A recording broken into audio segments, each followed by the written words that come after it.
Today we're breaking down the wildfire situation across the United States, what's burning right now, why it's getting worse, and what it means for the rest of the summer. So what's burning right now?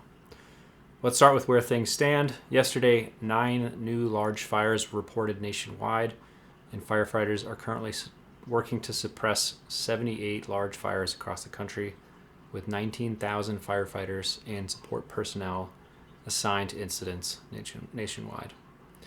As national demand for firefighting resources remains high, fire activity is spread across multiple geographic areas, most of the West. So far this year, 40,500 fires have burned more than 3.9 million acres across the United States. Why is the United States so vulnerable to these fires right now? In the West, we had a very, very bad winter in terms of moisture, snowfall. If you look at peer-reviewed science on fire, so not our country's own government websites these days, they'll mention global warming being a major factor in all this. Put all this together, and you get a system where fires start more frequently, more easily, they spread more quickly, and they affect more communities than ever before. This fire season is already running hotter than historical average. By early spring 2026, the U.S. had seen far more ignitions and more than double the typical acres burned for that point in the year. And the year-end totals are on track to land on the high side of recent decades. The National Interagency Fire Center data analyzed this spring showed that by March 27th, 2026, more than 15,000 fires had already burned 1.5 million acres nationwide.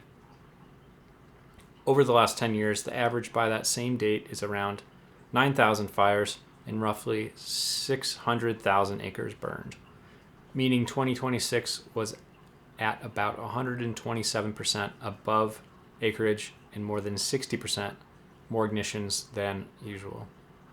Forecast for 2026 suggests total annuals in the 5.5 to 8 million acre range, which would put this season above the long-term average and likely in the upper tier of the last 20 to 30 years.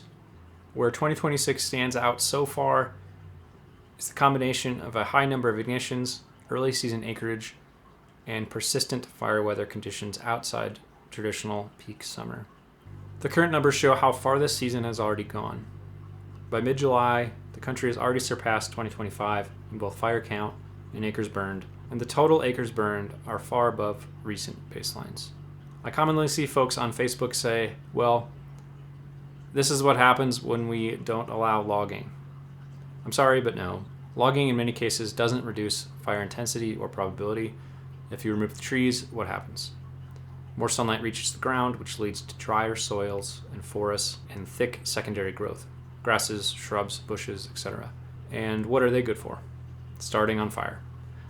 Logging by itself does not reliably reduce forest fires, according to multiple scientific reviews, case studies, because the most destructive wildfires are primarily driven by extreme weather and climate conditions rather than tree density alone.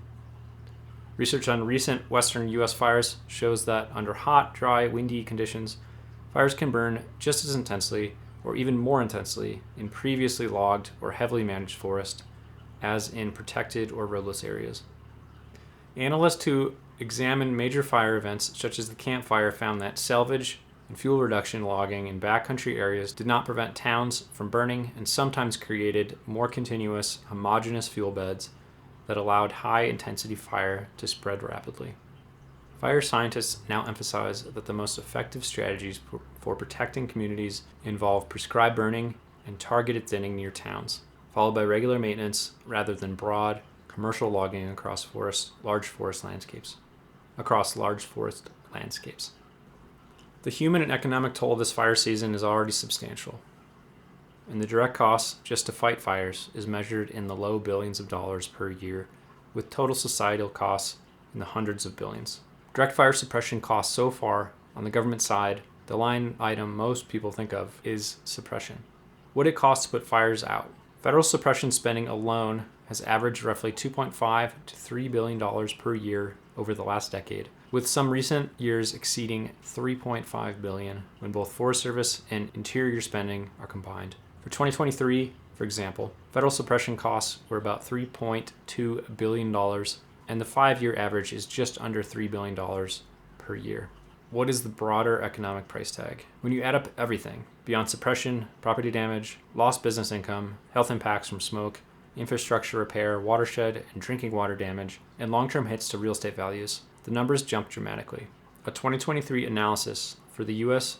Joint Economic Committee estimated that climate-exacerbated wildfires cost the U.S. between $394 and $893 billion each year in total economic costs and damages. The story of wildfire in the United States is not just about flames on the hillside. It's about how the whole country adapts to longer fire seasons, higher stakes, and the need to prepare before the smoke is already in the sky.